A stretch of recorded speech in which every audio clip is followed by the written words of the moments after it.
अस्सलाम वालेकुम जी, welcome back to my channel. कैसे हैं आप सब? मेरी तरफ से आपको रमज़ान की बहुत बहुत मुबारक हो। तो चलिए आज मैं आपके साथ क्रिस्पी पकोड़ों की रेसिपी को शेयर करूंगी।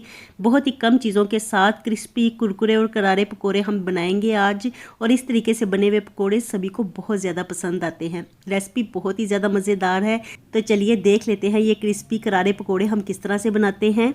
क्रिस्पी पकोड़े बनाने के लिए यहाँ पे मैंने 3 से 4 अदद आलू लिए हैं। इन्हें पील कर लेना है और उसके बाद अब हम इन्हें ग्रेट कर लेंगे, कद्दूकश कर लेंगे। इनको लंबाई के रूप पकड़ के आलूओं को तो इस तरह से हमने कद्दूकश करना है ताकि इनके लच्छे तैयार हो सके।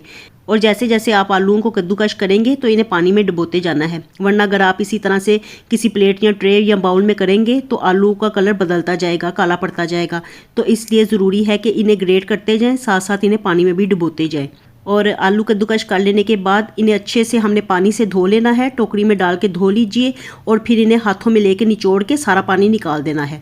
चलिए ये देखिए आलू अच्छे से खुश्क हो गए हैं और अब हमने इसमें एक बड़े साइज़ का प्याज डालना है।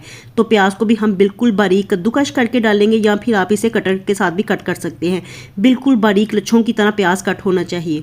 और अब इसमें मैंने 3 से 4 अदद हरी मिर्चें भी लंबी लंबी काट के ऐड कर दी हैं। जूलियन कटिंग करनी है आपने। और थोड़ा सा हरा धनिया भी इसमें ऐड करेंगे। और अब इसमें हमने ऐड करना है 1/3 कप बेसन, और साथ ही 1/3 कप हम इसमें चावल का आटा ऐड करेंगे ताकि पकोड़े हमारे क्रिस्पी करारे बन सके, कुरकुरे बनेंगे इसके साथ। और 1/3 कप ही हमने इसमें मैदा ऐड करना है। तो ये तीनों चीज़ें हमने 1/3 कप ही ऐड करनी है। और अब इसमें हम थोड़े से मसाले ऐड करते हैं।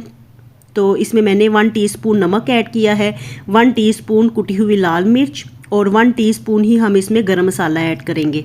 1 टीस्पून इसमें ज़ीरा डालेंगे और 1/2 टीस्पून इसमें हल्दी डालेंगे ताकि पकौड़ों का कलर खूबसूरत सा आए, प्यारा प्यारा सा। और साथ ही इसमें 1/2 टीस्पून हमने पिसी हुई लाल मिर्च को ऐड करना है।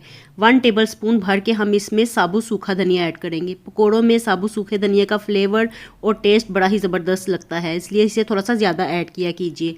और अब इसमें थोड़ी सी कसूरी मेथी ऐड करनी है। साथ ही हम इसमें येलो फूड कलर ऐड कर देंगे। तो येलो फूड कलर हमने कलर के लिए ऐड करना है ताकि पकौड़ों का खूबसूरत सा कलर आए। तो चलिए अब सब चीज़ों को अच्छे से मिक्स कर लेते हैं। और मिक्स करने के दौरान आपने पानी बिल्कुल ऐड नहीं करना है, क्योंकि अभी आलूओं को नमक मिर्च मसाला लगा है तो आलू पानी छोड़ेंगे, इसलिए आपने अभी पानी नहीं डालना है। और इनको ना इसी तरह से नमक मिर्च लगा के आलूओं को तो थोड़ी देर के लिए पड़ा रहने दीजिए। और अब इसमें हम थोड़ा थोड़ा पानी ऐड करेंगे और इसका ना बैटर तैयार कर लेंगे पकोड़ों का। तो इसमें पानी सिर्फ 2 से 3 चम्मच जाएगा, इससे ज़्यादा पानी ऐड नहीं करना है। और अच्छे से मिक्स करेंगे। और देखिए पकोड़ों का बैटर इस तरह से होना चाहिए कि इसमें ना बेसन की मिकदार कम हो। और देखिए ये इस तरह से बाइंड हो जाए, बस आलू इकट्ठे हो जाए तो हमें इतना ही इसमें बेसन और मैदा वगैरह ऐड करना है, इससे ज़्यादा ऐड नहीं करेंगे, वरना फिर ना लिचे लिचे पकोड़े तैयार होंगे। ज़्यादा बेसन वाले पकोड़े अंदर से कच्चे रह जाते हैं, मज़े के नहीं बनते, करारे नहीं बनते हैं। तो इसलिए बेसन इसमें बिल्कुल कम ऐड करना है। और अब हम ना इनको फ्राई करके देख लेते हैं। तो इनको फ्राई करने का भी एक तरीका है। देखिए मैंने ऑयल को ना बड़े अच्छे से गर्म किया हुआ है, और ऑयल को अच्छे से गर्म करके ना आपने फ्लेम को मीडियम कर देना है, लो नहीं करना, मीडियम करना है। और उसके बाद पकोड़े इसमें डालते जाएंगे। तो पकोड़ों का बैटर हाथ में लेके नरम हाथों के साथ आपने पकोड़े ऑयल में डालने हैं। ये नहीं करना इसे दबा दबा के, गोल गोल करके या सख्त सख्त करके डालें, बस हाथों में लें नरम हाथों के साथ और इसे ना आराम से ऑयल में डाल दीजिए। और इसको ना अब थोड़ी देर के लिए हमने फ्राई होने देना है, तकरीबन 1 से 2 मिनट इनको फ्राई होने का टाइम दीजिए। ये एक साइड से अच्छे से पक जाएंगे, फिर इनके किनारों से लगेगा कि ये गोल्डन होने शुरू हो गए हैं, तब आपने इनमें चम्मच लगाना है। इससे पहले चम्मच मत लगाइएगा, वरना फिर ना पकोड़े एक तो क्रिस्पी नहीं होते हैं और दूसरा ये टूटने भी लगते हैं। और दूसरी साइड से भी ना इन्हें फ्राई होने के लिए 1 से 2 मिनट का टाइम दीजिए। और फिर इनको उलटते पलटते हुए अच्छे से गोल्डन कर लीजिए। और देखिए कितने ज़बरदस्त हमारे पकोड़े तैयार हो गए हैं। तो अब हम इन्हें ऑयल से निकालते जाएंगे। और देखिए ज़बरदस्त से क्रिस्पी करारे पकोड़े बने हैं, और घर की सिर्फ चंद चीज़ों के साथ ही हमने मज़ेदार से पकोड़े इफ्तारी के लिए तैयार कर लिए हैं। तो पकोड़े बहुत ही टेस्टी हैं, क्रिस्पी करारे कुरकुरे हैं, इन्हें आपने ट्राई ज़रूर करना है।